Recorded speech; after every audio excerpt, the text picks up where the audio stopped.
Hey, everybody, and welcome back once again to the Retro Wrestling Review USWA podcast. I'm your host, Gene Jackson, and this week I'm joined by one of my regular co-hosts.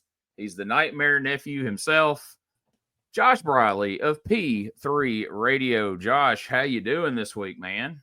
I'm all right, Gene. What's up with you, man? You doing all right?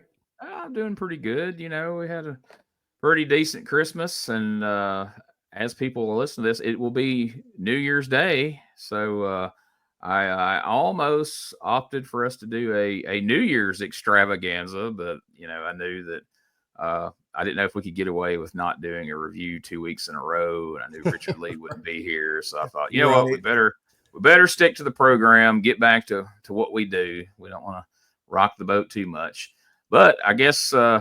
It's kind of appropriate that I just spoiled the fact that Richard Lee's not going to be here this week, because I tell you who is here, Josh. Joining us, standing in once again for Richard Lee, he's the owner, founder, and president of STSpod.club. Spoiler alert, it's Brian Trammell. Hey, how's it going? Oh, my God, it's Brian Neighbors, apparently. I had to come on here. I'm back here in my garage. It's good to be here. Putting some work in out there, huh, BT? Putting some work in here in the garage. There's nobody standing behind there. I promise you. No one is behind there. I'm not holding anyone behind there. Just put it that way. For those of you who do not do the video cast, you are cheating yourself. Right? Yeah. If you're not watching the video cast, you picked a good week. I mean, you need to try to check it out. I did this just to pop y'all because y'all didn't know what I was doing. So, fat boy, take it easy, brother Gene, brother Josh. Y'all doing today? I'm doing fantastic. You fat slob. Jesus, Jackie's going in on you. That's not appropriate. Bald-headed weasel. The first thing that caught me when you popped up was the no hat, and then I realized, like, oh, he's gone full Paul Neighbors here. Can you actually do the podcast, without distraction here? We've got a pretty strict shirt policy here on the Retro Wrestling. Bad. I don't think I sent you over the handbook when I'm so sorry, brought man. you on. Yeah, you'll be. I fought it at first, BT, but did you? We finally negotiated with him that he didn't have to wear pants as long as he kept the camera eye level. Right, yeah. But he had to wear a shirt. You'll be getting an email from Smokey in HR here. All right. Y'all get started and I'll get dressed. How's that? Awesome. Make y'all feel. I don't want to make y'all feel uncomfortable. How many times have you said that this week, Brian? Did I tell you I was in the Bert Prentice book? So just let you know. He loves to work. He loves to work in his line for the Bert Prentice book anytime he can. So, all right, there we go. I'm here, brother. I'm here, so I can hear you. Is that BT? Is that a watermelon dress? Yeah, like that's me right there. Watermelon BT. I like it. We're not touching that one. Them days is over with. I don't know if Coco told you, but. So yeah, I almost said let's have another extravaganza. Let's have a Happy New Year extravaganza, but we'll keep it to Christmas for right now. But honestly, the extravaganzas, it seemed like you were talking about before the show, all positive feedback. Like people still liked it, even though there was no review. No review, but we had a lot of fun, and we had some characters that people were familiar with, a couple of new ones that they haven't seen.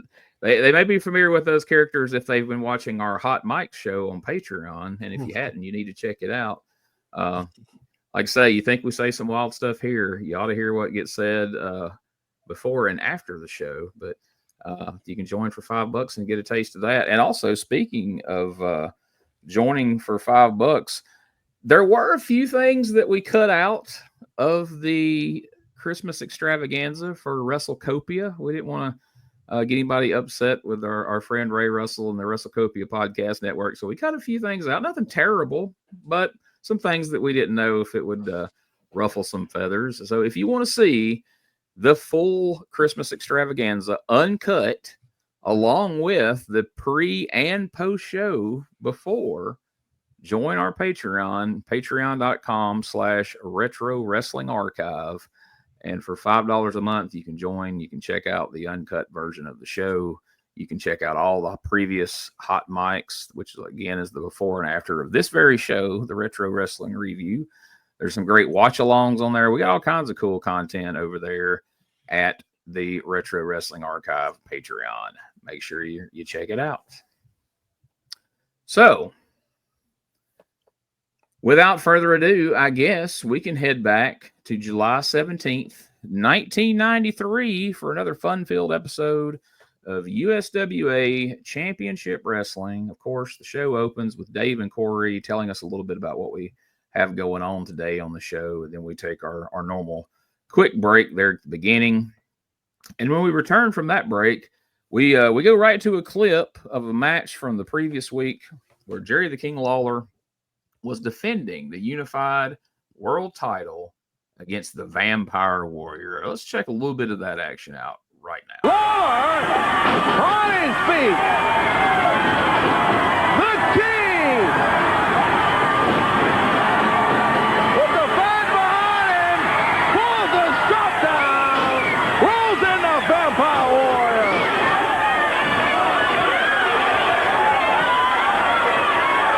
Prentice sends Suzuki back out. Lawler drops the right on Vampire Warrior. One, and Prentice jumps in it. Well, Frank Morrell's going to call for the bell. Look out, Jerry. Vampire Warrior nails him from behind. In 18 minutes and 42 seconds, this Vampire Warrior and Bert Prentice going after Lawler. Prentice splashes all of his weight down on the King. And referee Frank Morrell, yeah, Jimmy, hope you're okay there. Frank Morrell's going to disqualify the Vampire Warrior. The King will retain his title in 1842 with the win by DQ. Prentice walks out. Oh, yeah. Well, 18 minutes. Can you believe it? Good God. yeah, that's a long title match compared to what we've been seeing, especially like what we saw out of him. To think that he went that much longer with the Vampire Warrior than he did with Owen Hart is quite shocking.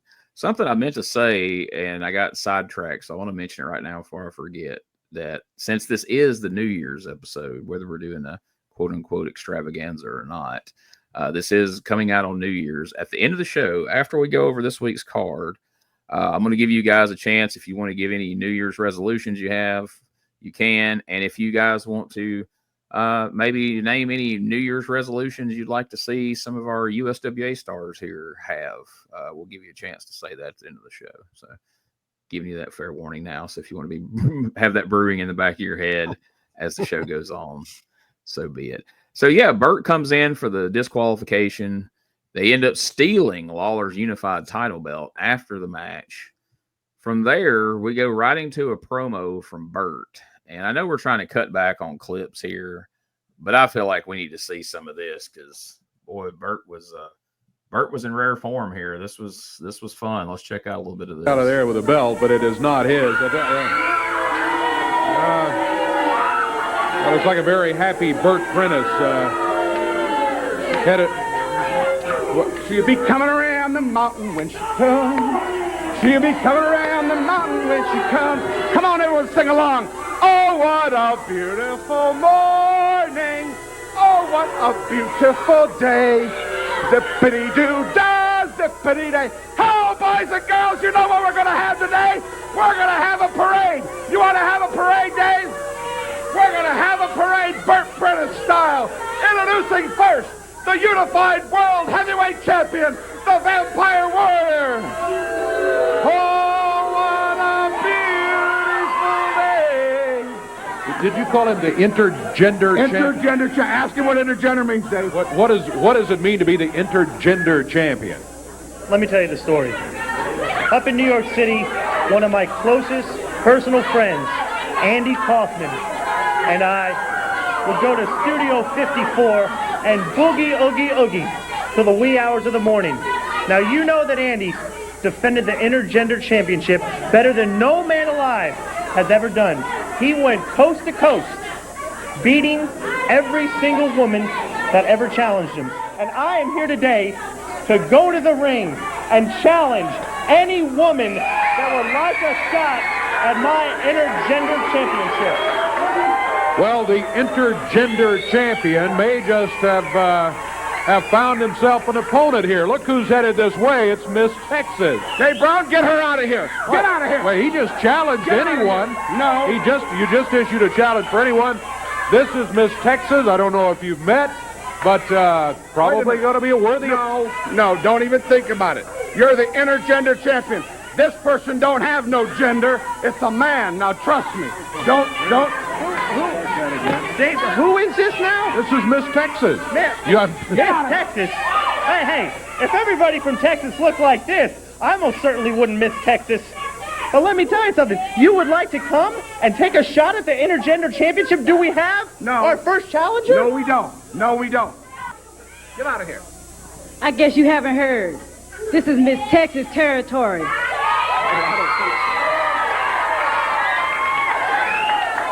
Not only is your disco is out of style, but your wrestling is too. And I challenge you to a match. And we're gonna boogie, and we're gonna get down anytime, anywhere. No. Then it's a date. Me and Miss Texas are going to boogie oogie oogie for the Intergender Championship of the world. Boogie and get down. We're coming in hot with the first segment this week. Bert's coming out dancing. After he sang Jingle Bells here last week, he comes out singing this week, which is fun. I don't know how Disco Inferno got the tuxedo from Dumb and Dumber, but he's rocking it this week. Wow. What did you guys think about this? You know, I really, really, really enjoyed it because it was like, at first, Bert was so delusional. He come out, it's like he's cycling through tag teams. He doesn't know who he's wanting to latch on to, but he's desperately always trying to latch on to the gold. And then Miss Texas comes out and shits on everything. And then he gets in defense mode. I absolutely loved it because it's like and he even revisits the Bubba Johnson stuff, which is 7 months old at this point. Yeah. And I always love a good callback. But yeah, and I love how this is playing out because Disco, that character is the perfect character to let Miss Texas have a battle with right now as it sits. I mean, PG-13's gone. You know, there's really nobody else. She's cycled through everybody else. So this is the perfect setup to a fun brawl. I agree. 100%. I love this whole segment. Bert dancing, singing. I caught something Bert said. I cracked up. He said Melvin wasn't there. Melvin Penrod was in class. I thought that was really where he's funny. supposed to be. Where he's supposed to be. Yeah, that where was he's a great supposed to be. line. And then Disco Inferno is one of my. I want to say I've always loved the gimmick. I liked him from day one. I listen to some of this stuff with Conan now. The producer's a friend of mine, and I've been on their show and tried to get him to talk about Memphis, and he just kind of brushed it off like it wasn't a big deal to him. So I would love to talk to him about just, I didn't know much about what he did. I asked him something about working Miss Texas, and he didn't say anything. But after we get done, I'm going to try to get on and talk to him about Memphis. So, because that gimmick's so tailor-made for Memphis, you know what I mean? Like, very much so. Yeah. And it bums me out that him and Scotty Flamingo, neither one seem very excited to talk about their time in Memphis. Like you said, it really didn't mean anything to them. And I always want them to have like some great stories about it, and they just seemingly don't. I love this segment too. The only thing I am going to take issue with that I didn't enjoy. And I get Disco pushing this intergender champion thing, but I have hated every single time over the years that they've done this silly Lawler gave Andy Kaufman cancer with a pile driver nonsense. I actually love that.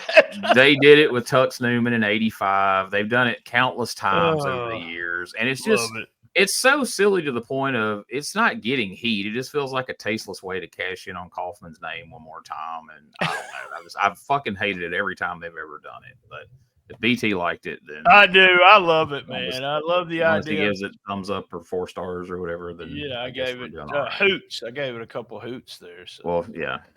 How many hoots would you give that aspect of it, Josh? Are you in for? I'm gonna be honest with you. Disco Inferno is so over the top, and the New York connection, it's perfect. So, and this is a lot of time has passed since somebody's came out and claimed this. So, me being a kid, I'm not like old enough to remember the Andy Kaufman stuff. It's just word of mouth. But so Disco coming out when he did, and I'm like 10 years old, and he's saying. He said Jerry Lawler killed Andy Kaufman. I'm like, holy shit. I loved it. Yeah, that's fair. All right. Well, I'll let y'all win this one 2-1. I don't know how Richard Lee would have voted if he was here, but I know he's going to be disappointed. I know he's going to be disappointed. He'd say, I missed that part of the interview. Yeah, I skipped over that. But if I know he's going to hate that he missed the week that Melvin Penrod wasn't over here because he's the only one that doesn't share. He's actually on vacation with Richard Lee. Yeah, exactly. They're boogieing and getting down is what he looked at Miss Texas like they might have had some fun the night after or night before or something. I mean, he looked happy to see her. I don't know. I liked his joke about what was the line that he used. I just know it ended with, "I know I wouldn't miss Texas if everybody looked like this in Texas." Yeah, I definitely would Texas. I was like, I wouldn't either. Disco. So match number 1 of the day, the legend Tony Falk takes on Tony Williams. BT, I think you mentioned it a couple weeks ago here on the show. What a good job they did shaving Falk's hair, and I have to agree because here we are. We're 2 or 3 weeks later, and his hair ain't even beginning to try to grow back. He's still. They had those shitty haircuts in Memphis. They've even had matches where the hair didn't even get cut. Lawler had a real shitty haircut when it just looked like a haircut. It didn't look like they shaved him bald, even though they had somebody out there. But yeah, this might be one of the best ones ever there. Yeah, because it's not growing back. But anyway, we had a decent little TV match here. Sees Falk get the pin with his feet on the rope. So Tony Williams always puts in a good match, whoever he's in there against. So good way to start the show match-wise, I thought. So we take a break, and when we return, we see highlights of Simply Divine challenging C.W. Bergstrom and Melvin Penrod, where Dahl and King are falling victims to heel referee Paul Neighbor shenanigans through the whole match, which eventually leads to a DQ. Then we go to a promo from Simply Divine, and they're out there. They're thanking the fans for supporting them, and the fans in the studio sound like they're starting to get behind them, and they're still wearing the thong. So I know that Josh isn't behind them. Brian wishes he was behind them. I'm so excited. They announced that they have a no disqualification, no time limit match coming up this week. And they announced that they will have someone in their corner, and in their corner will be the fabulous one, Jeff Jarrett. And again, this is one of those things in wrestling that always bugged me, even as a young child, is the fact that they've been feuding with Jarrett since they got there, but now because they had a falling out with Bert Prentice, now suddenly they're friends with Jeff Jarrett. He's going to be in their corner. Okay, but even as a kid, I didn't like that kind of logic. Does that bug y'all, or am I just being? It's wrestling. It does. It doesn't bother me at all. With Dahl and King they're gonna come out as the baby faces. They said almost the perfect thing to say. Yeah, Jeff Jarrett's gonna help them. Well, they picked almost the top baby faces except for Lawler, so that would kind of help them and give them the rub. I didn't have any problem with that. I kind of liked it, but I'm gonna be honest with you. The whole time that King was talking, all I could think was, this is what PG-13 needed. They needed this interview to come out, talk to the fans, say, I know we were shit heels, but we've had a change of ways because of this, this, and this. And it would have been perfect. But, with the thongs on, we wouldn't put PG-13 in the thongs? Can we do Are we going to do that? So. Yeah, that's what I was getting to. The thongs, heat magnet with me. Like, even as a child, nope, can't get behind you. Literally, can't get behind you. Love it. It's as a heel, really heat, like you said, baby faced, and they're just trying to get the girls to cheer them. So I had no problem with it. Now, if they wasn't wearing the stuff, it was just a G-string, I would not. I think I would be kind of upset, but I like it. Would you really, BT? He'd be upset, like, what are you trying to hide? Yeah. Be upset he wasn't there. He wasn't in the studio to see it live. Well, Hog Report here, Steve Dahl, man. I don't think he could hide much of you. Jesus Christ. The Hog Report has been very stale and dull the past few months. Billy Joe Travis left. Billy Joe left the territory, and there's no Hog Report. No Raven, no nothing. Match number 2, Simply Divine. Rex King and Steve Dahl take on The Shadow and The Intruder. Of course, despite what we just saw in the previous clip, Paul Neighbors is the referee for this match as well. But they do manage to hit another awkward version of the Rougeau brothers finish to get the win. So they still pull out the win, even though Paul Neighbors is the referee. And we take a break. We come back. Bert comes out and throws what could only be deemed a hissy fit, I guess is what you might would call this. So, a lot of Bert in this show today, but I think it's worthwhile. He was, like I said earlier, Bert was in rare form this week, coming off the Christmas show last week. Bert, Jeff Jarrett, you better tell me that you're mistaken. That you inadvertently stuck your nose with King of Doll and didn't know I was involved. Jeff Jarrett, you better call Eddie Marlin and tell him you're not going to be in the corner, because Jeff Jarrett, I've admired you for 2 years, and I personally have left you alone. But you stick your nose in my business, I'm not going to leave you alone. We own outright every title here, but yours, Jeff Jarrett. I'm personally letting you keep that belt. Get your nose out of my business, Jeff Jarrett, or you're going to be pushing up daisies. Bert Prentice. Very. Jeez, he just threatened to kill Jeff Jarrett on TV right there. Pushing up daisies there. So I liked it. I like Bert angry. I like the funny Bert more, but I mean, you know, he in this show he went from singing and dancing to, like Josh had said, I had no pride. I love heel Bert and just the goofiness of him. So, and you know, he was in rare form on this show, and last week's show he was in rare form there. So we're happy to say Bert. You know, last week's show Bert was singing and everything for us too. So yeah, I feel like Bert's smart enough that the whole reason he came out over the top, dancing, singing, and all that was just so that once this announcement got made by Jeff Jarrett, you know, that Jeff Jarrett was going to be in their corner, he could come out this pissed and come out this hot, and it, you know, you could tell that announcement had effect. It gives more meaning and more credence to the announcement that Jeff's going to be in the corner. I mean, right. Oh, I agree. I never thought about Bert's smart enough to look at it that way and be like, all right, you know, then I'll come back out. Now I'm going to be pissed because y'all have gotten Jeff in the corner. So good stuff.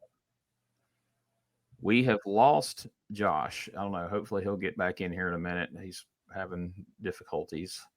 Yeah, I just got a text. His Wi-Fi went out. He'll be right back. So all right. We'll keep things moving here. We go from that fired up Bert Prentice interview to a video of Jeff Jarrett meeting up with country music star Mickey Gilley. This is supposed to somehow tie in with the Fabulous One moniker. I get it ties into what he'll eventually be doing with his WWF character Double J, but these are seemingly two different personas. If you know, so here he is. He's hanging out with Mickey Gilley.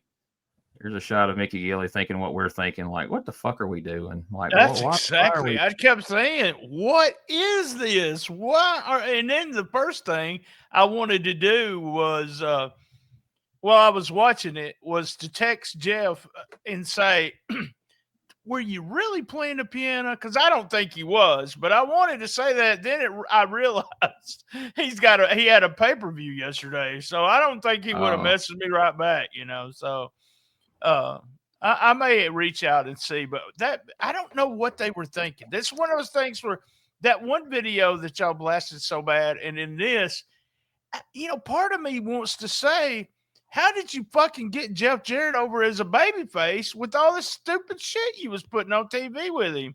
I just don't know.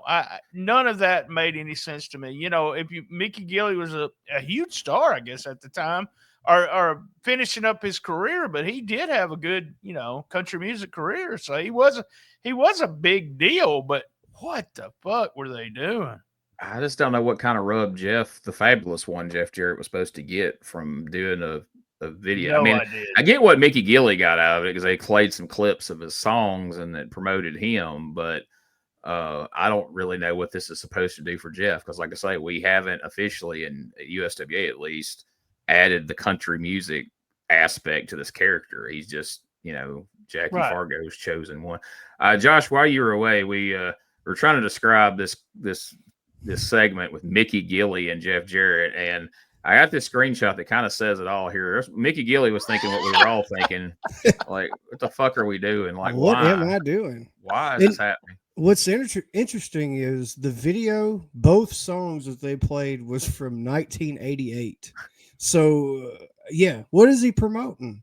He did promote his theater in Branson. Yeah. So maybe that was just a thing to sell tickets because that was a really big deal in this time. Ray Stevens had one. Yeah. I guess you need to get that commercial out. If you want to see this, I know we've really done a great job of hyping it up for you. You can see this whole episode over on the YouTube channel. But BT did mention it. I did have to get a clip of this.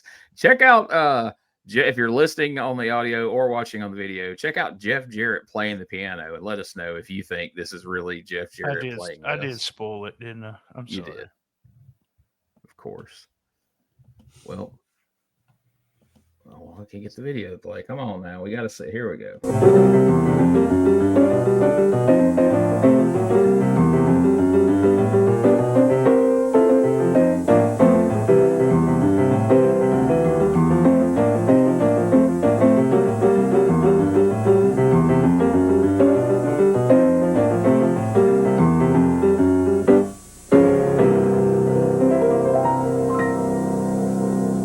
Jeff! Yeah, you're fabulous. That was fabulous. Now I know why they call you the fabulous one. I don't know about that, Mickey. Hey, Jeff, you're fabulous. You're fabulous. Nobody fed him that line. I played it or something. Yeah, God. I love that look on Jeff's face there, Alan. That's creepy. Oh, yeah, it's like whenever your kid comes and shows you that just horrible drawing, you're like, yeah, that's great. Yeah, you did a good job. Yeah, that was fabulous. Now I know why they call you the fabulous one. I was wondering because that seemed like a goofy name for a wrestler, but yeah, you play the piano like me. I mean, not anything like me, better. Anyway, so from that segment, we cut to Jeff Jarrett making his way to the ring for a match. Heaven forbid. But Bert Prentice comes out. Not like that. Bert Prentice enters. He was and what are you talking about? Let's Jeff know that he's left him alone and that they've been friends, which is a weird thing for Bert to say since he's been a heel the entire time and Jeff's been a babyface the entire time. But it kind of spirals out of control pretty quickly. Let's check this out. And you ain't gonna tell nobody to do nothing. I'm telling you this right now. If you don't tell Eddie Marlin and King and Dole you're not gonna be in that corner, something real bad's gonna happen to you. Something real bad's gonna happen to you. It doesn't sound like you're throwing many promises out here. It sounds like you're throwing a few threats. So let me tell you. That's a warning. Let me tell you, you don't put. Get your hands off of me, you punk! Hey, come on, Prentice. Jeff Jarrett just did put it. Oh, watch it, Jeff. I got Jeff. Here comes Tony Falk, Vampire, the Vampire and Warrior and the Disco Inferno all jumping Jeff Jarrett. And Paul Neighbors out here choking. Here comes some help for Jeff, though.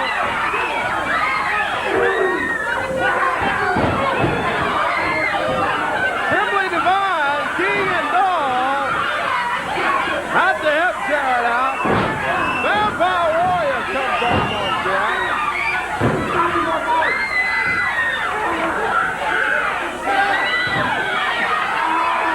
Oh, pile driver on Jeff right in the center of the ring by the Vampire Warrior. That Vampire Warrior down away on Jarrett, jumps the legs out on him. Here comes some help for Jeff. Miss Texas jumps on Disco Inferno. And boy, she's doing a little dancing on Disco right now herself. Inferno rolls out of there. Here's Texas after him, though, out on the floor. And Disco Inferno trying to dance his way out of here, but it's not working right now. There's Texas hot on his trail. Here comes King and Doll back in to help Jeff out, too. And there goes the Vampire Warrior. Bert Prentice holding up the belt, which they have just stolen, which was over here on the desk while Jeff was prepared for his match.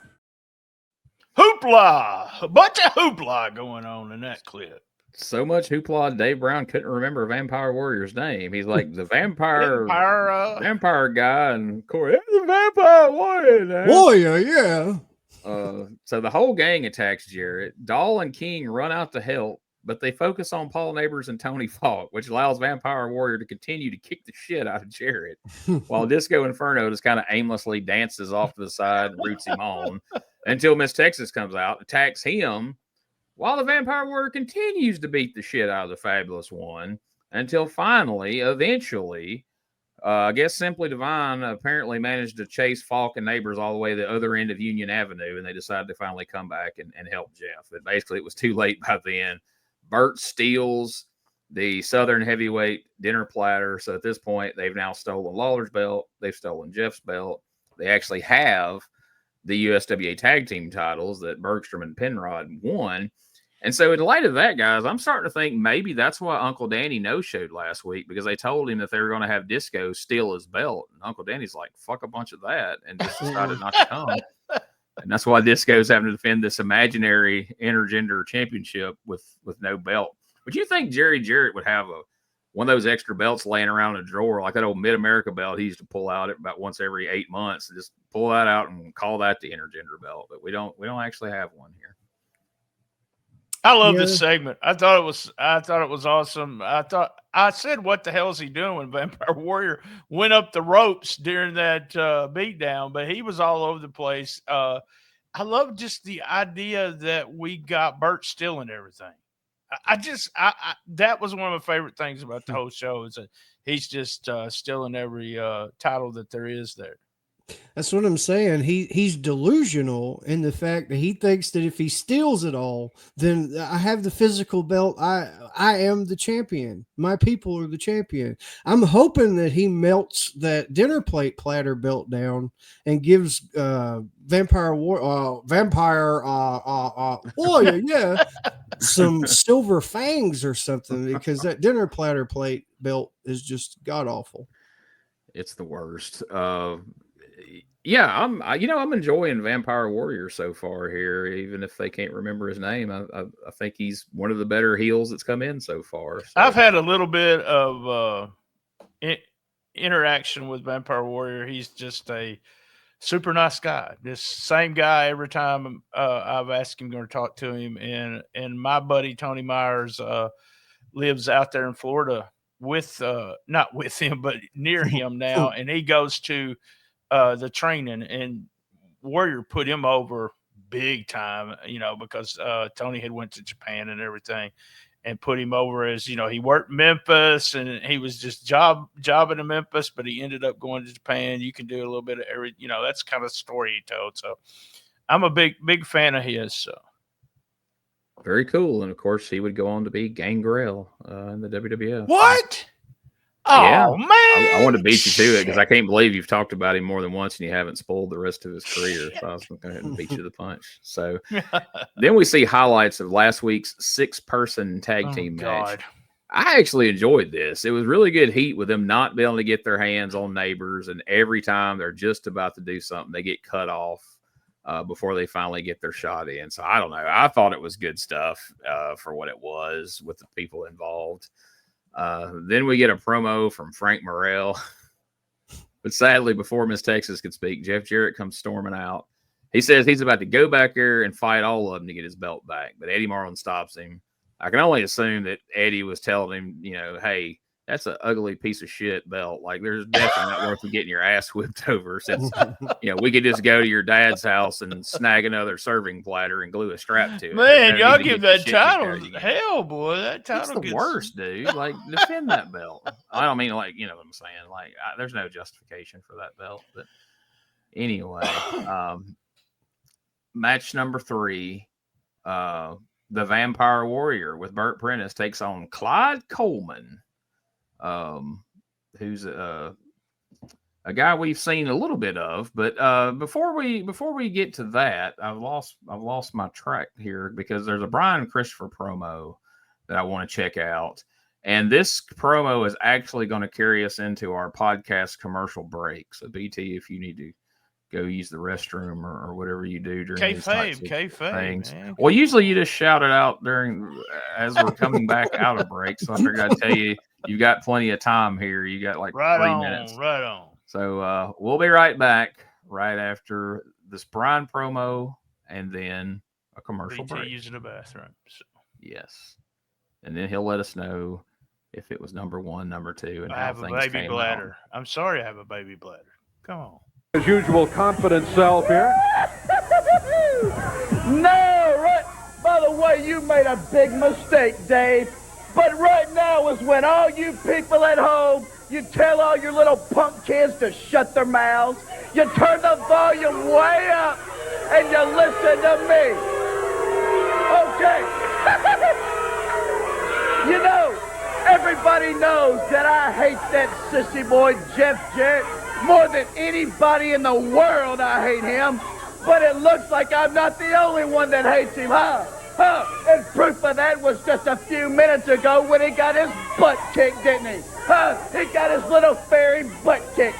Well, when you come out here looking like a little fairy and looking as stupid as you do, Jeff, you're bound to get your butt kicked, boy. So you know what, Eddie Marlin? What you need to do is you need to change this match. You need to find him a substitute because I don't think Jeff Jarrett is going to be able to wrestle tomorrow night, Sunday night. I don't think he's going to be able to show up. So Frank Morrell and Miss Texas, find you a new partner because Frank Morrell and Miss Texas, you ain't going to be able to run from us. It's a lumberjack match, you understand? And tell him what you're going to do. Tell him what we're going to do to Frank Morrell. Don't take care of Frank Morrell. You know he is. See now? He ain't got enough sense up here. He's too old. Not a lick of sense. He gets in the ring, he goes down the county, he goes to sleep. I seen him the other day, he had glasses that thick. He takes them off when he gets in the ring. He can't see. Them glasses are so thick, I bet he can see the future. I bet he can see Hey, and tell him what we're going to do to Miss Texas when we get our hands on her. That's right. You talk like a man, you look like a man, and I'm fixing to teach you how to be a lady. I'm sick and tired of you. That's right. The only real lady around here. So you better hit the church bright and early and pray. Get down on your knees and pray and pray and pray for forgiveness because we're going to put a butt kicking on you understand?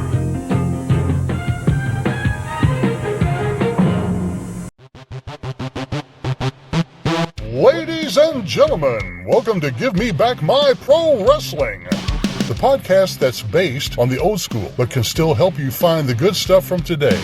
Jimmy Street and the Plastic Sheik, Jared, are the undisputed tag team champions of the wrestling podcast world. From thought-provoking topics to superstar interviews to action figure expertise. This team does it all, and all they ask is, give me back my pro wrestling!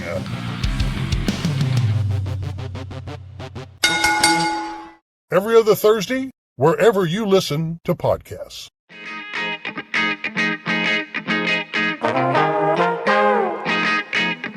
Hey, it's Bob Smith, and guess what? The Outdated Wrestling Hour is now part of the WrestleCopia Podcast Network. But hey, no fear, you're still going to hear the unique guests, comedy, music, authors, journalists, funny people. Who knows who's going to end up on the Outdated Wrestling Hour? Remember, it's all new and all old. So check it out in the WrestleCopia Podcast Network and wherever you get your podcasts. Listen if you know what's good for you. Hey guys, this is Wolfie D from PG-13. Check out my podcast, Live and in Color with Wolfie D, every Monday at noon. We're talking Memphis, we're talking ECW, WCW, WWF, everywhere that I've been. We even have some great guests, some Hall of Famers on the show with us. Every Monday at noon, Live and in Color with Wolfie D. Hey, something you didn't show there that I made a note of. If you listen when Brian walks out of the curtain, those girls were popping like crazy for him. He walked out, darting his tongue around. They was all going, hey! So he was a babyface to them.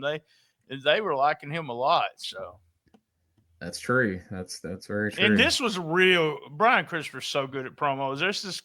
This is the kind of stuff and the shit that he does in the ring that is not moves. It's the stuff in between the moves he does. Any young wrestler man, they just need to study Brian Christopher. He was just so good at the little things. I agree. I realized this week that we hadn't looked at any Brian promos recently. I'm like, man, it's about time we check out a Brian promo here. So good stuff as always from Brian. And then we heard from Miss Simpson, who's getting better, somewhat. I don't know where we're at on the accent now. It's not completely gone. Completely gone. Leaning into it as hard as we were. I don't know. I don't know what's happening with that. But Eddie Marlin just told her to go out there and be herself, and she took it to heart. She's like, you know what? I should, because this is a lot better than me faking. And visibly, you could see it in her face when she's doing that accent. She's not comfortable. Yeah. But with this, she looked like she had been out there 1,000 times, and she's really into it. And I'm glad she's sticking around, because usually if you're a woman in the USWA, you're besides Miss Texas, you are not long for this world, because they cycle through, man. Yeah, you're right. You're right. I never thought about that. We had so you need a whole list of those. Lauren Davenport and God, there were so many of those. So well, because they were mostly just there as fodder for Miss Texas to beat up, and once Miss Texas had beat them a few times, then we'd send them on their way, and then they was ready to go after they had one match. Well, yeah, they didn't want another match with Miss. That's a good point. That was definitely just like my boyfriend beating me up. Oh shit! Yep. That happens. So now we get to match number 3, the Vampire Warrior, who is in possession of the Unified World title and the Southern Heavyweight title. Bert wants Dave to announce him as as both of those champions. Dave's not having it. So we're going to take on Clyde Coleman, who we hadn't seen in a couple of weeks. So we really hadn't seen much of the Warrior in action here so far, other than that little clip with Lawler earlier. So let's take a look at a clip of this match and take a guess of how this turns out, folks. We're going to click this before BT can spoil it, but just Vampire Warrior because he isn't. We're going to announce you and him together as the thieves who stole Jeff Jarrett's belt from the table over here. That's what they are. You didn't win a thing. Prentice won't even bring the belt over here. He's holding it very close to his heart, and he better do that too as long as he can. Oh, Jeff wants that title back too. Vampire Warrior, Bert Prentice. Now that's the Vampire Warrior. Suplexes him overboard, rolls over, and nails Coleman. Series of right hands from this Vampire Warrior. Oh, look coming here. Jeff and Eddie Marlin's trying to hold him back. Yeah, fans were cheering for Jarrett as Jeff was trying to get out. Marlin holding him back, but now Jarrett ripped into the Vampire Warrior. Boy, he lit into him. Yeah, Eddie says he wants to get some help out here. Here comes some help, but unfortunately here's the wrong side. Yeah, looks like the wrong kind of help to me. Boy, Jeff Jarrett tackles down that Vampire Warrior. All right, we need some help from, here we go. Yeah, here comes Keegan Dahl and Randy Rocket all out to help out Jarrett. No, it's not fair, Prentice, when all of you guys jump on Jeff in there. Take his Southern title. No, it's not fair. Looks like they just about had him apart, and then the Vampire Warrior grabbed Jeff by the hair again. Now they got him pulled apart. Broke free and went after him. Boy, Jeff jumped on top of all of the crowd and found the Vampire Warrior. He's going after him. Man, oh man, I haven't seen Jeff Jarrett this hot in a while. And understandably, after working so many weeks, to get first the match, and they're trying to protect him from that. And listen to this Prentice. My goodness. Why is Jeff so mad? He's so upset for? He knows. He knows it. We all know. Get them all out of here. Jump it on Jeff Jarrett. Warrior. God. The more fired up Corey gets, the less, like, I don't know, the less he enunciates anything. Whoop, there it is, Vampire Warrior. So, no surprise there. Jeff comes out. It leads to a damn pull apart, which, as I've talked about on the show, there's nothing I hate worse than wrestling than a fucking pull apart. I'm sure Brian's going to say it's part of wrestling. I like it. It is. I liked it. So, made me hard, but no. Quit spoiling it, God. Well, I mean, everybody's figured out by now. Like, this is a love fest from BT today. I'm don't spoil it, but I'm excited to hear what he's able to say for the part that he's not a fan of today, because so far he's been liking everything. So, should be interesting to see where you land on that. But again, don't tell us yet. There's a time and a place for that. We'll get there. Speaking of, next up, we get to the Jennifer on the Road segment. This week, she's joined by Brian Christopher. We've got to check out some of this. You know, we talked about the fact that, you know, she did one with Lawler, and then we stopped doing it for a couple weeks, and then she did one with her grandpa Eddie Marlin and her brother Jeff Jarrett. Now she's going to be doing one with Brian, and like, you know, BT pointed out, you hear the reaction from the women in the studio. So I see Jerry Jarrett made sure to send her to a public place. They're not at Brian's house. They're not at Lawler's house.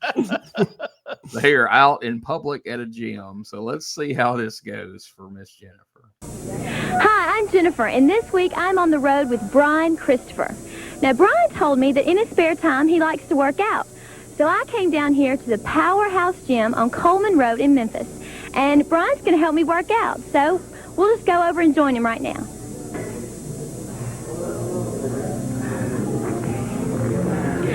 Brian, are you ready for the interview? I just thought I could ask you a few questions. Well, does it look like I'm ready? Huh? Oh, I'm sorry. Go ahead and finish. What do you do, Jennifer? Well, I'll work out sometimes.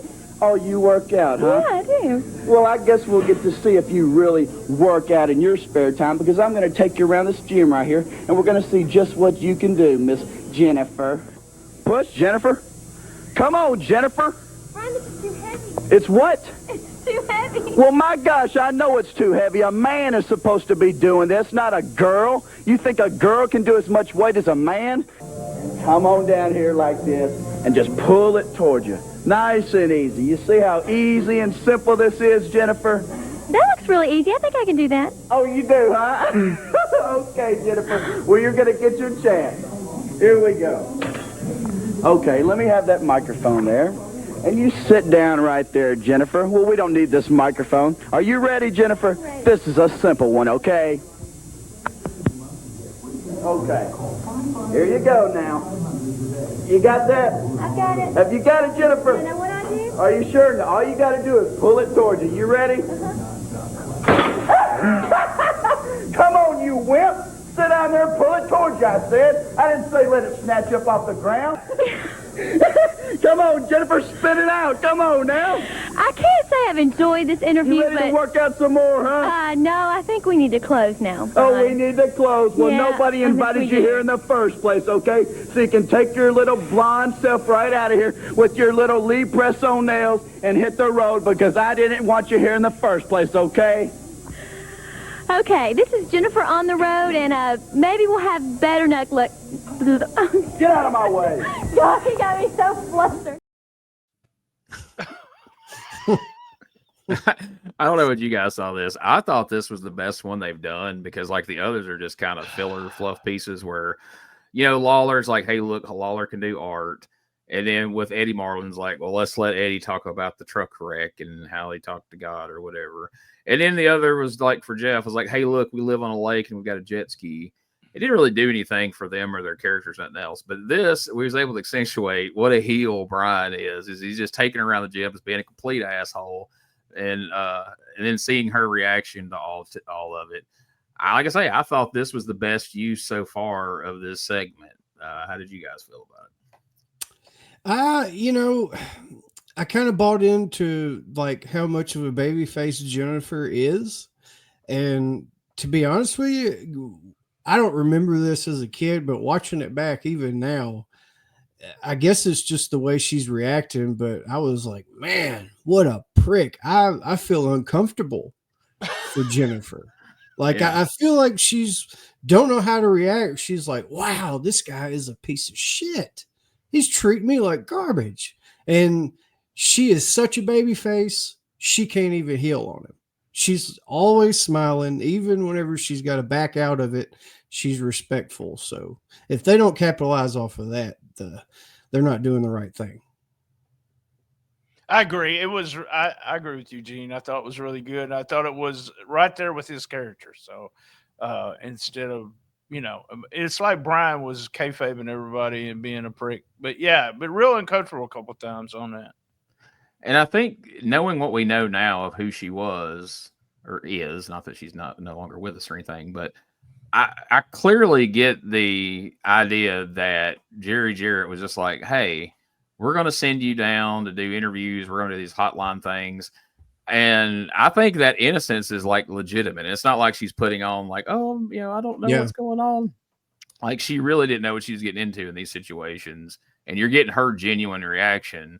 And guys like Brian are having a good time healing out on the owner's daughter and Jeff's sister on camera, and knowing she really doesn't know what the hell's going on. But like I say, the reactions are perfect. Brian's getting to be a dick in something other than just a stand-up promo out there like you normally would see. It's a different environment, but it just tells you, Brian is a prick all day long. He's at the gym, being mean to this poor girl who's not doing anything at all to deserve it. So good stuff. I'm interested to see how much longer this carries on and where we go with it from here. Because like I say, for me, this feels like the best use of it so far. So we'll see if next week, if we're right, if she goes with Jeff to go meet, Hank Williams Jr. or some shit. Mickey Gilly. I mean, I was like, Hank Williams Jr. is probably a little too relevant. They'd have to go meet John Connolly or some shit. Yeah, exactly. Norvell Feltz. We're going to have Norvell Feltz on there next week. Boy, that's a deep cut. Oh, it was. It was. Go Google that one, folks, because I know there ain't three of y'all that has any clue who that was. So match number 4, we just talked about him. Brian Christopher with Miss Simpson takes on Randy Rocket. Good TV match here. I've been a little more impressed with Randy Rocket each time we've seen him on TV. I vaguely remember him from back then. He was at that spot show that I went to in West Point the night half the card no-showed, and he wrestled a couple of different times that night. And I remember thinking he was pretty good then, but I didn't really know who he was, so I didn't really care. But watching him now, I don't understand why he's not getting featured more and they don't do more with him, because he's not bad and he's showing up apparently. But we run out of time, but at least it wasn't a freaking run-in, right? So there's that anyway. So with that, let's take our second and final commercial break of the day, and then we'll return and we'll hear the card for Monday night. Well, not Monday night. It's actually going to be on a Sunday night this week, changing things up. So we'll be right back, and we'll check out the card for Sunday night at the Mid-South Coliseum.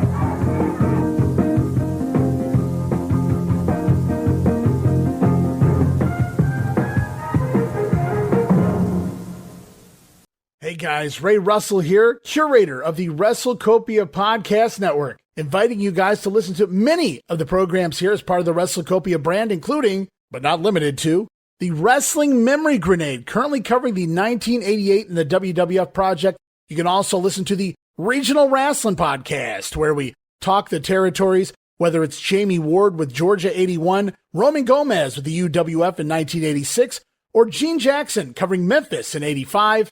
3 projects going on right now over there at Regional Wrestling. You can also listen to the Wrestling Stoop with the legend himself, Bob Roop. Bob goes back in time each and every week, covering not just his career, but countless stories and interactions with hundreds of wrestling names spanning his 2 decades in the business. But that's not all. You can also check out the Puro Wrestling Academy with the professor of Puro Resu, Mr. Dan Ginnity. Dan and I go back in time and cover the history of Japanese professional wrestling in the English language. And you can listen to all of those shows and more, all part of the WrestleCopia Podcast Network, located over at WrestleCopia.com. That's WrestleCopia.com, and anywhere your podcast streaming needs are met, from Apple to Spotify, Pocket Cast, and beyond. And while you're at it, why not subscribe to our social media guys for all the latest goings on here at the WrestleCopia Podcast Network. Plus, I'm constantly adding old school video clips and pictures from throughout wrestling history. You can follow us over on X, formerly Twitter, at Wrestling Grenade. That's at RASSLIN Grenade. Also, follow and like me, Facebook.com/Wrestling Grenade. And why not subscribe to YouTube.com/Wrestling Grenade. So if you're looking to support that next up-and-coming podcast brand, please consider making it WrestleCopia. This is Wrestling Nostalgia, the podcast that dives into wrestling history. Hey, wrestling fans, I'm Dave Dynasty, and if you enjoy podcasts that are knowledgeable and history-driven, then Wrestling Nostalgia is for you. With great guests and fun interviews, there are over 200 episodes in our archives. We chat with several first-time guests and often cover topics not discussed on other podcasts.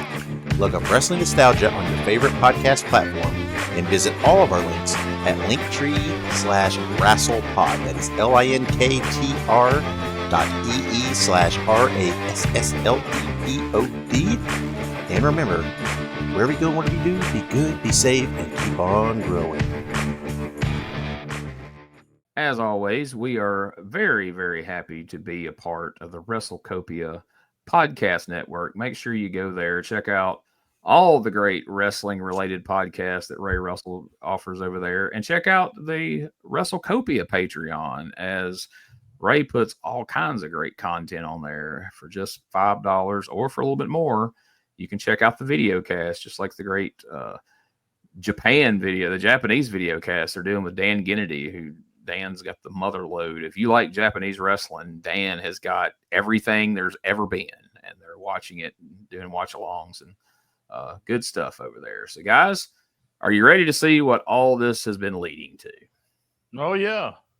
All right, let's check out the card for this week's Mid-South Coliseum show. Sunday night, tomorrow night, 7:30 at the Mid-South Coliseum is when it all starts. Box office will be open at 1 o'clock, so you can pick up your tickets in advance. Danny Davis will be going against the Hawk in the opening match. Following that, Randy Rocket will be going against Leon Downs. Don't know much about Leon, but we'll find out. He's going against a fine opponent in Randy Rocket. The legend, Tony Falk, gets a rematch here. I'm not sure it's a rematch that he wants, however, going against Colin Scott. Vampire Warrior will be stepping up then to go against Jeff Gaylord in a single match. The Intergender Challenge match. Yeah, look out for this. I'm not sure Disco Inferno was properly briefed on the personnel who are in the USWA, because he didn't seem to know too much about Miss Texas. Well, he should have. The USWA tag titles. Boy, I know there are tag team belts at stake here. And big ones, too. C.W. Bergstrom, the principal, and his A student, Melvin Penrod Jr., Bert Prentice over in the corner. They are the tag champions. This time, though, they go against Rex King and Steve Dahl, the former champions who want the belts back. The fans are behind them now. Not only are the fans behind them, they're going to have Jeff Jarrett in their corner. That should help equalize that Bert Prentice. Then the six-man tag lumberjack match. The fabulous one, Jeff Jarrett, Miss Texas, referee Frank Morrell on one side of the ring. Across the way, it's Brian Christopher, Miss Simpson, and referee Paul Neighbors, as we pointed out earlier. But that's not all. The match Eddie just announced right here, special added match. Jeff Jarrett going against the Vampire Warrior. All right, guys. So it's that time. We're going to answer those all-important questions that I ask every week. So having watched today's episode, what was your least favorite part of today's show? So I mentioned it earlier, like, even though it did serve a purpose for Brian, you know, just to be an extreme dick. Like I said, I got a little uncomfortable for Jennifer. You know what I mean? It was just like, wow. And he's still going in. He's still going in. And she's not reacting like she should. She's just being almost childlike in her innocence. Flustered, as she says. She was flustered, and I think for shoot she was flustered. She was happy. Ha ha ha! I'm flustered. Ha ha! Total baby face. Right, so I'm like, maybe we could have done it a little differently. I know Brian's trying to get over as a supreme prick, but man, this was not the baby face that needed to be made an example of like that. You know? That's fair, Brian. Mickey Gilley, that was my least favorite. I just kept saying why, you know. I mean, it just made no sense, you know. And then with Jeff, he might have loved Mickey Gilley, and it was a big deal for him. But why was you filming it? Why was you showing Mickey Gilley videos? It makes absolutely no sense. Didn't like it at all. I will definitely co-sign that one for sure. All right, so the other end of the spectrum, what was your favorite part of today's show? The treasure hunter Bert Prentice. I absolutely love it. He's, like I said, he's got a new crew now, you know, and I think just, and this is just me, just, you know, being a super fan, but it's like he's got to be this way because things are so unpredictable now. And he's desperate. So he's like, if I physically own it, I'm going to claim it. So yeah, delusional, irrational, just desperate Bert is my favorite part. He's, like I said, he can do anything you want him to do. I like that you added delusional because I don't remember which one of he was out here for a few segments, but in one of the segments, Dave points out, you know, you've stolen the belts. He's like, I've never stolen anything in my life. It's like, okay. Brian? My favorite part was just the scene of the Vampire Warrior just beating down Jeff Jarrett and disco dancing. Like, he didn't even care. He was just dancing. I love that. And added that part was Miss Texas jumping him. And it looked like, honestly, he, for shoot, was trying to get the fuck out of the ring and go backstage because this woman just jumped him and was shoot fighting him from behind. So she got tired of being beat around by Brian Christopher. So now anyone that you talk to talks about Miss Texas says she was stiff as fuck. So there you go. That's probably what he thought when he got jumped and hit the mat. But I just love that scene. I rewound it and watched him dance while the Vampire Warrior's in a total different world, just beating the hell out of Jeff Jarrett. So yeah, good stuff there. Clearly somebody gave Disco the direction, like anytime you're on camera, you need to get your disco stuff over. Yeah, even at one point, they're all there in front of the desk, and Bert is like heated, yelling, and off to the side, you notice Disco's over going. He's still doing his shit. Which is just get your shit in, man. Get your shit in. So if this was actually 1993, would today's television episode have inspired you to go buy a ticket to this Monday night's card? I want to say yes, but the obvious is this was a kingless show. Yeah. No Lawler, no softball talk. I really love Lawler at this point in time. And it kind of felt like they were trying to insert Jeff into as much shit as possible to kind of steer you away from the fact that the king wasn't here. He barely had a mention. It was the first of the show. And, I would love to see the Disco and Miss Texas thing, but the two main matches that were announced, it's not enough to pull, because we've already seen as much as I like Paul Neighbors versus Frank Morrell and just the entire babyface locker room, we've seen it a few weeks in a row, and there's just not enough to draw me in. And to your point, there's 7 matches on the card this week. Jeff Jarrett's involved in 3 of them. He's in the corner of King and Doll. He's in the 6-person tag, and then he's in the single with Vampire Warrior. That's a lot of the Fabulous One. Well, to me, I wouldn't pay to go see it. Number one, it's on Sunday, and y'all guys know I always went to church back in 1993, so there's no way I'm going to wrestling on Sunday. But I am not a fan of the referee stuff. the angle, and that being main event, to me, that's one of those things that could be the featured match on the show, not the main event. And I'm just not a fan of any of it. It was fun seeing Frank Morrell in his wrestling gear with Corey still calling him referee Frank Morrell. I hate that when he does it. But he had his that was his Fuller stuff, wasn't it? That he had on his Fuller gear. Just a big man. He was a solid worker, but just a big man towering over those folks. But yeah, I'm just not a fan of any of that going on with Paul Neighbors. So I wouldn't. No, there's no way. So that's a no. No King either. So like Josh said, no King on this one. And did you know, was he somewhere? Was he at the WWE? This was Raw related again. Oh, okay. He was at a Raw taping. So I find it funny because I felt the exact same way.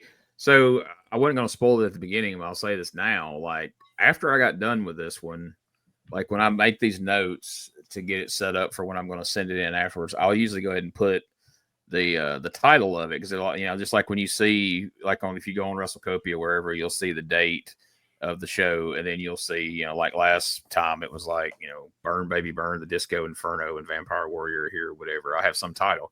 I watched this when I got done. I'm like, I don't even know what I'm going to title this. Like nothing about this stood out as like headline grabbing that's going to make somebody click on this to want to see it. Like, and I still, as we sit here now, I don't know what the hook's going to be for this show. I don't feel like there is one.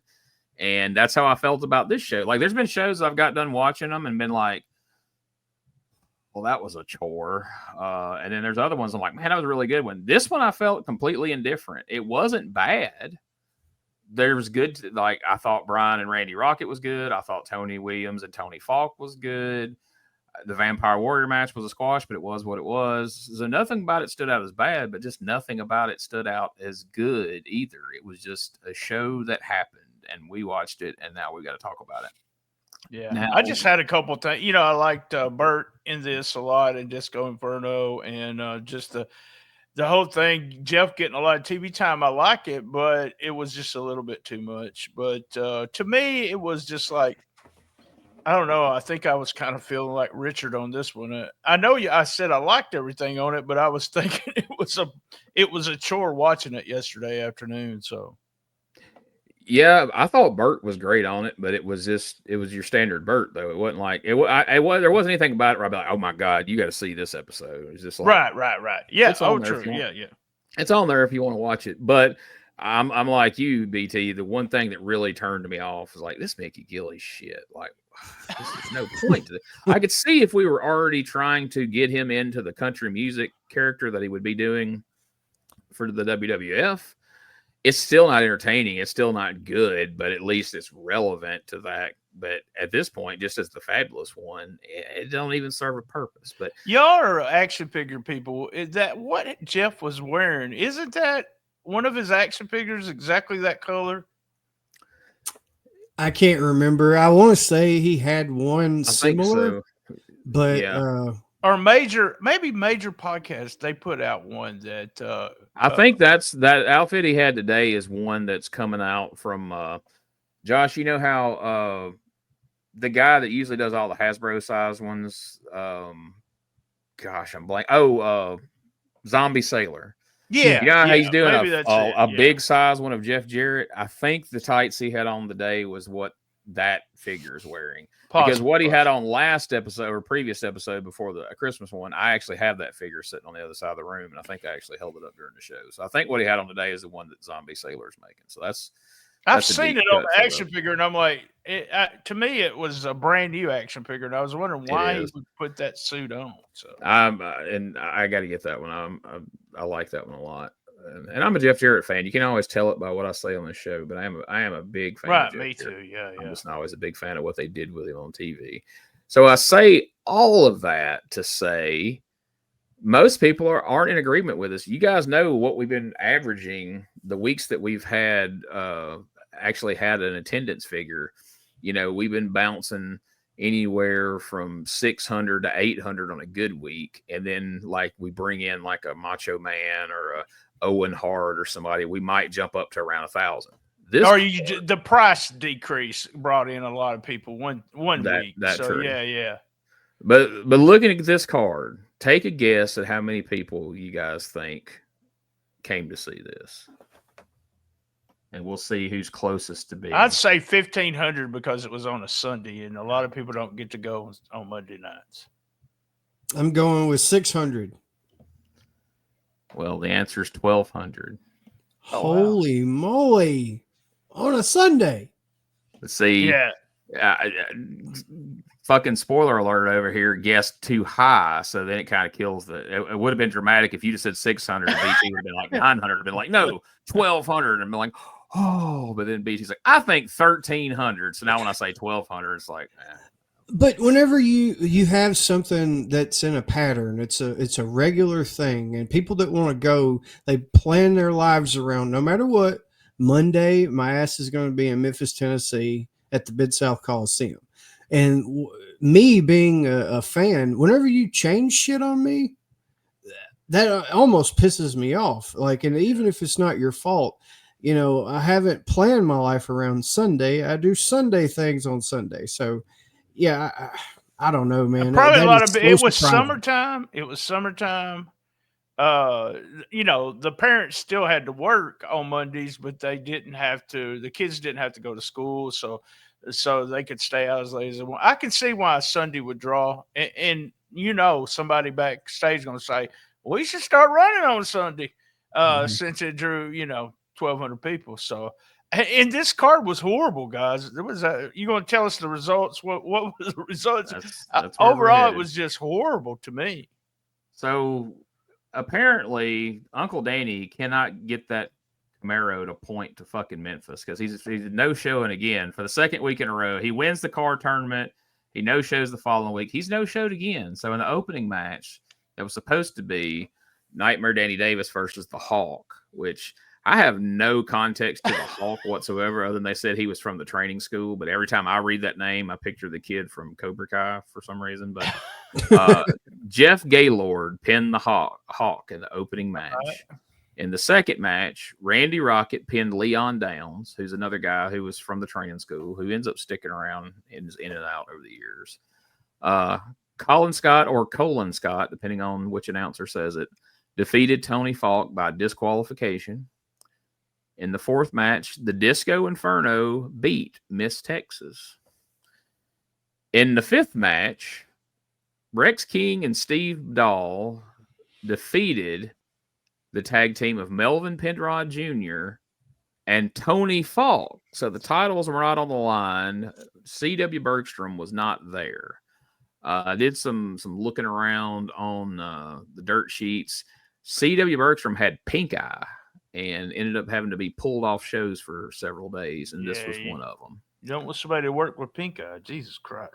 That's right. That's gross. So, or gonorrhea. Did they ever get anybody for gonorrhea there? So, well, there'd have been a lot more card changes if they were pulling people for gonorrhea. I'm happy you don't pull me for if I've got gonorrhea for the podcast. I was going to say, just me and Josh here sitting right now. If we had that. I think I have the answer to your question here, though. Brian Christopher, Miss Simpson, and Paul Neighbors beat Jeff Jarrett, Miss Texas, and Frank Morrell. And considering who all was in that match, clearly we don't have a gonorrhea policy. Okay. All right. I'm just kidding. I'm not implying anyone there has gonorrhea, Frank Morrell. And then in the main event, the Vampire Warrior pinned Jeff Jarrett to officially win. Oh, wow. The USWA Southern Heavyweight Dinner Platter. So he's now I didn't see that coming. No. Wow. So big news there. So now Bert next week is going to be able to justifiably claim the Southern title and the tag team titles. Good luck on beating Lawler for the unified title, but you never know. You know, they may just come at us with surprise, motherfucker, and there it'll be. So we'd have to show up to be beaten. That's true. That's true. We might have to send Vampire Warrior to Raw to win the unified title in the pre-show dark match or some stuff. Be in the Caribbean or something. There you go. There you go. And Rio de Janeiro, flipped by Pat Patterson. So. There you go. Bookended by Pat Patterson. Oh, what? So, Pat was gay? What? I've never heard that. Well, you must not have watched that dramatic episode of Legends House where in like 2018 they let the cat out of the bag. And Pat acts like this is some breaking news. Cat out of the bag, if you know what we mean. Yeah. Woo! The dog out of the closet, or however you say that in that term. But And yeah, I everybody mean, I remember they promoted it and acted like it's this big thing that Pat Patterson came out like I didn't know he was in the closet. Like I thought he was like the poster child for gay people in wrestling. Him and Jim Barnett were like leading the parade, and then certain other people were towards the back of the parade. I won't mention any names of anybody we saw on today's show, but they did mention a parade in their promo, so figure it out. So there you go. Now that's this week's show. Is there any? I know I sprung this on you during the show. I meant to send this out in a text earlier in the week. I forgot. Do you guys have a New Year's resolution for yourselves or for anybody on the show you would like to say now, or is that a bit that I just need to cut out because I didn't get any heads up on it?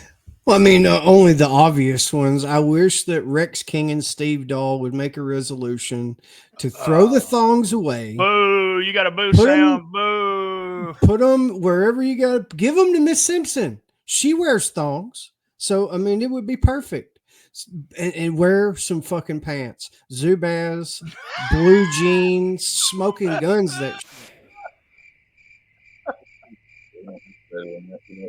the best we could come up with. What the boo? Look. Yeah. Hey, I love that sound. I could never find it. I didn't know how to search it. Wah, wah.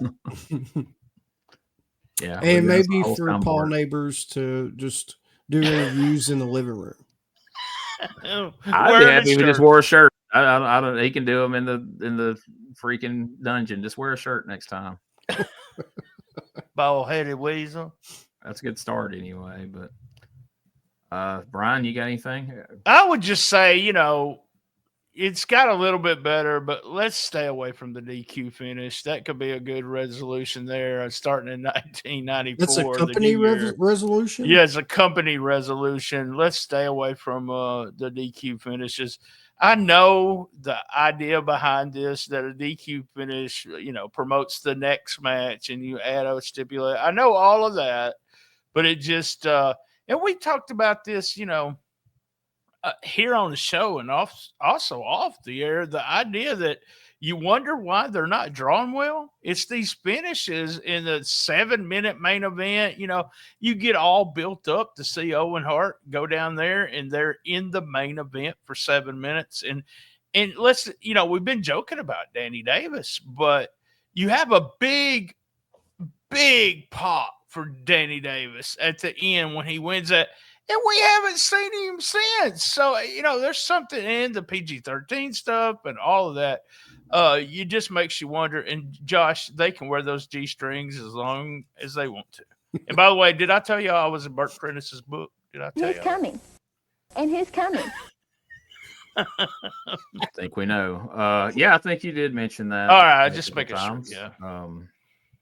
But they are off to a good start though, because out of 7 matches, we only had 1 DQ on. Well, that's true. Card, yeah, which is the lowest DQ rate that we've had on any card, perhaps ever since we've been doing the show. Quite honestly, I can't think of another one where there was only 1 DQ. Maybe 2 was like our high water mark up till now. So maybe they're going to take that under advisement. Who knows? Next, the way this shit usually goes, we say something like that. The next week we'll have 5 out of 7 matches will be DQs. Yeah. I certainly echo the sentiment about Uncle Danny, but also, and I don't know if this had anything to do with it, but like he's booked to win that tournament. He wins the Camaro, and for the next 2 weeks, had he showed up, he would have been in the opening match, and matches that meant absolutely less than nothing. So stupid. Yeah, and you remember 2 other guys that was of the same pattern, Doug and Eddie, and then what happened? They get pissed off, do a couple of no-shows, and then they're gone. So hopefully it's not the same with Uncle Danny, but it's not looking good. Well, y'all said something about, you got a guy that won the Camaro, and then why you got Jeff in every damn match? Danny could have been in the main event with, or in the 6-man tag. You could have put him in a gimmick match and had him do that. And I know if he would have been part of that feud, he's looking at it like, Doug and Eddie probably. I don't know. I mean, maybe not. Maybe he had something going on. But think about it. He was already established as a part of the Paul Neighbors and stuff, tag teaming with Frank Morrell and all of that. He would have been perfect. Yeah, and he wrestled Brian and got that win over Brian the week they did the guy in the crowd bit. So there was a reason for Brian to want him to be in that 6-person tag. So there was plenty of tie-ins to have him make sense in that match. I was never a fan of how Memphis would. I mean, I understand sometimes substitutions happen and you got to plug somebody in, but all the times they would have a card where people were booked in multiple matches out of the gate. It wasn't a substitution. It was like Jeff Jarrett's in 2 tag matches back to back, or he's in a single and a tag just like he was this week. That's happened a lot in Memphis over the years. I mean, I've got posters of shows where guys are listed into like 2 different matches on the same show. And I don't know. I've never liked that as a fan, because I'm like, if I'm going to pay money, I want to see as many different people as I can. I don't want to see the same dude in multiple matches, even if it's somebody I like Jerry Lawler or Jeff Jarrett for that matter. Yeah. I don't know if I've talked about it on here. I may have talked about it on a show way, a few months ago or something, but, October of this year, like I had a pretty experience here at the Oman Arena. So like it was, I don't want to spoil it because it talks about people that are not in USWA yet, but for the most part, there were 2 tag teams and 3 of the 7 matches were in some way or another that tag team, whether it's single versus one, the other one versus the other one, manager versus a manager. Oh, my bad. 4 matches, because then it was a 3 versus 3 type of deal. So yeah, it was horrible. And, I had a connection to one of them. Enough said. And if you'll subscribe to Patreon, we'll talk about it. There you go. Tell you exactly. I got a story too about the Undertaker doing multiple matches at the Mid-South Coliseum. I got a story about that. Patreon only. Patreon. Check out the Hot Mic show on Patreon. I never did talk about that West Point. They kept promoting that West Point spot show on the show in July of '93, and I went to that. And the main event, as I've still got the flyer, I think it's on my Facebook somewhere. I'll share it to the USWA page again, because I took the poster as I was leaving that night, and it was supposed to be like Lawler and Jarrett against Simply Divine, Brian Christopher against Contract Incorporated. So I guess he actually was getting booked on shows. And Gaylord and C.W. Bergstrom in the paddle on the pole match. And then Master of Terror against Randy Rocket, and Tony Falk against somebody. Well, what ends up actually happening was you got your Master of Terror versus Randy Rocket, obviously. Tony Falk ended up working. But long story short, you end up coming back with like Master of Terror and Tony Falk against Randy Rocket and whoever it was Falk wrestled. The main event ended up being Jeff Gaylord versus C.W. Bergstrom. No Jarrett, no Lawler. Oh, wow. No Simply Divine, no Brian Christopher, and no Contract Incorporated. It was that tag team thing was, that was what they did almost every night on. Oh yeah. We did it too, where you would have 2 single matches at the very front of the show with the 2 tag teams, and then you'd be in a semi-main event. We've done that when I was doing it. We done it a lot of times. It give them 3 matches, and and they paid us extra for doing that extra match. Yeah, they paid us more. Yeah, that's it. Yeah, I mean, I was on a bunch of shows where you did that, but you'd always just promote it as battle royal. You'd promote the single matches and say plus a tag team match or plus a battle royal, and then you realize after you're there, oh, it's these same damn people again. But come back. You advertise a card with Lawler and Jarrett and Simply Divine were the tag champs at the time, and Brian and all these people, and you don't deliver any of them. You deliver Gaylord and Bergstrom. I was so mad when I left there. How was the crowd? Do you remember that? Oh, it was shit. It was probably like 150 people or something like that. When you talk about spot shows, did y'all notice on this?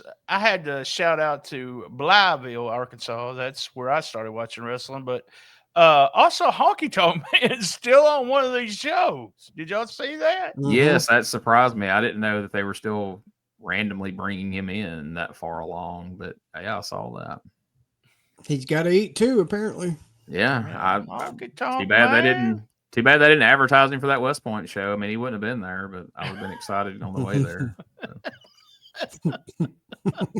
Well, all right, guys. I guess that's going to be it for this week. We will catch you next week, and we'll see where all this is leading to, and we'll see if the King gets back into town and talks about some softball and tries to get some revenge on the Vampire Warrior for stealing his belt. And I'm sure Jeff's going to be looking to get that dinner platter back around his waist really soon. And we'll see what random country artist he meets next week. Norville Feltz. I'm sorry. Spoiler. Yes. Google that or check out the Patreon where Brian tries to explain who the hell that is and why he referenced him 2 different times. I will. On this week's episode. But before we go, I almost forgot. You guys almost let me do it. Before we go, we got to plug y'all shit, right? We got to let Brian promote and Barry P3 Radio. Brian, tell us what we can expect on this week's episode of P3 Radio. All right. I just want to tell y'all 4 hoots about P3 Radio. I care 4 hoots. The podcast that always talks about videos, but never gives you the links. They posted a episode Saturday and Sunday, and I don't think they recorded it right after we recorded our show, so Richard didn't know what he was doing. We're gonna blame it on Richard, Josh. It did. 100% was Richard's fault. Right on. Yes, it was. Here's the thing, though, BT. Technically, Sunday is the start of a new week. So that's true. We are not. It's very unusual. Continuity is very important with us. I usually listen to it on a Friday. So, real quick, I don't know if we've ever mentioned this on this show, but Josh is a beauty contest winner. I just want y'all to put that over. Yes. And if Richard ever dies, they actually said I would be replacing Josh. I don't know if they said my name. I think Josh said BT. They actually Richard said the guy from Arkansas. Yeah. I don't think they ever say your name on the show. Gene, they said your name. I don't know what happened, but they did say your name. They talked about Good Boy Beer. It's not beer, it's vodka. I found that out after the show. It's they talked about beer, but it was vodka. The gay people drink beer in glasses. I just want y'all to know that. According to my dad. According to my father. Dad always borrowed cigarettes when he was 12, when Josh was 12. Yeah. They did a couple bits that we did on a retro, but they did them better. They picked which disability was the best. They try to make wine out of tomatoes. Richard told a lie about YouTube messing up iPhones. Lies. And then Murder Hornets are gone, just so y'all know. And I think Josh got a coyote coat for Christmas. So there was P3 Radio for this week. Wow. That is, you covered all the bases, BT. Thanks, because I don't remember 85% of those. Real quick, we do Shiznit Minute. I'm going to go ahead and plug my shit. STSpod.club, Shiznit Minute every day. We released episode 901 on Saturday. And the Hall of Fame will be out by the time this goes out. I was on Carmelo's Wrestle Radio Relived. It is the newest episode on their feed. I talk about one and done and trying to beg someone to pay me. We are doing the 5-minute time limit on the 7th. So I'm going to put the link on my site and also give it to Gene. Maybe he can share it. You can come and talk with us for 5 minutes, or I talk to you for 5 minutes, and then I kick you out of the room. You can listen to BT talk for 5 minutes. you can rebut for 30 seconds, and then he kicks you out. Yeah, I mean, Good time. episode 901 is episode 900, 901, just big accomplishment for me. Memphis Wrestling put their 200th episode out since we have recorded, and that makes them, or 200, the 201 episode came out this weekend, and it makes them the second longest running Memphis Wrestling show ever, and more shows than Smoky Mountain, which I thought was interesting. So that's it. That's all I got to promote. STSpod.club. And if you want to hear a certain Memphis promoter debate that, check out the Patreon. I feel like there's a certain Memphis promoter who's going to have something to say about what BT said. But we're not going to bring him on here. We'll bring him on Patreon to defend his beloved promotion. If you want to get T-shirts and merch related to the podcast, you can go to tinyurl.com/USWA podcast. We sold a few more Retro Wrestling USWA podcast T-shirts over the holidays. We thank you for that. People are buying the new Memphis Mafia T-shirts we've got over there for Tommy Rich and Doug Gilbert. We've got a couple different designs, and so check those out. And we've also got the Master of Terra shirt that Brian modeled here on the show recently. That's right. Love that make shirt. Make sure you check out all that cool stuff. Make sure you go to DougGilbertPodcast.com for all the links related to Doug Gilbert and Tommy Rich and their podcast, Dangerous Conversations, which you can hear right here on the WrestleCopia Podcast Network. It drops every Thursday night at midnight. I guess technically that's Friday at midnight, but it's Thursday night. You get what I'm saying, right? And for all the links related to the show, go to USWApodcast.com. It's got all the Facebooks, everything that you could ever want about this show. Get it right there. And now, this time I mean it, folks. Guys, thank you for joining me once again. I think Brian you'll be back with us next week, right? I will be. Happy New Year to everyone. This will air, like you said, when it airs, it'll be New Year's Day, right? So happy New Year's to everybody. I want to thank your audience, because I know I've been on a lot lately, but they are reaching out to me and saying they enjoyed the poem and then telling me what they enjoy of the podcast. So it's kind of fun to listen to because, I have my own thing, and then it's a totally different thing, but it's fun. Keep reaching out. I love to hear everything y'all say. And with that being said, we thank you once again. As BT said, Happy New Year. Thank you for checking out another episode of the Retro Wrestling USWA podcast. Please join us next week, because if you don't, we're going to judge you like this right here. If you're watching the video cast, this is the face we'll be making as you don't listen next week. Thanks. Hey, folks, before we get out of here, I'd just like to take a moment to tell you we appreciate you checking out the podcast. And if you would, do us a favor, subscribe, rate, and review the podcast wherever you're listening to this right now, wherever you're watching it. If you'll just take a moment to either subscribe, to rate, and review, let us know what you think.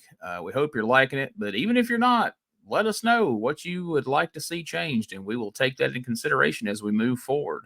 So we really appreciate any feedback we can get. Also, we just want to say how proud we are to be a part of the WrestleCopia brand of wrestling podcast. Ray Russell brings you something for everyone over at WrestleCopia.com. Check out all the great wrestling podcasts available over there right now. And for all things related to the Retro Wrestling Review podcast, you can go to USWApodcast.com and you can find links to everything we have there, our Facebook, our Twitter/X, our TikTok, our Instagram, our merch store. That's right. We've got shirts. We've got hats. We've got phone cases. We've got all kinds of great stuff. And it's all right there at our store. And you can find a link to it at USWApodcast.com. There's a link to the YouTube channel we're associated with, the Retro Wrestling Archive. You can find all that there. And if you have questions for us, if you saw something on the show that you have a question about or a comment about, if you've got some info to answer a question we have, or you got a question you want us to read on the air, if you want to work out an ad swap, if you want to have any kind of communication with us, you can go and send an email to USWApodcast@outlook.com, and I will get back to you just as quickly as humanly possible. And if you're a fan of Dangerous Conversations with Doug Gilbert, and if you've heard it, I know you are, check out DougGilbertPodcast.com for all things related to Doug's podcast. You can find links to our Facebook page for the show, our Twitter. You can find links to Doug's social media, his Twitter, his Facebook. All that's available there, plus a link to the YouTube channel. And if you have a question for Doug you would like for me to ask him on the air, you can send that question to DougGilbertPodcast@outlook.com, and we will get it added, and it will get answered in a future episode just as quickly as we can work it in. So we appreciate you listening. Thank you so much. And we'll catch you here next week for more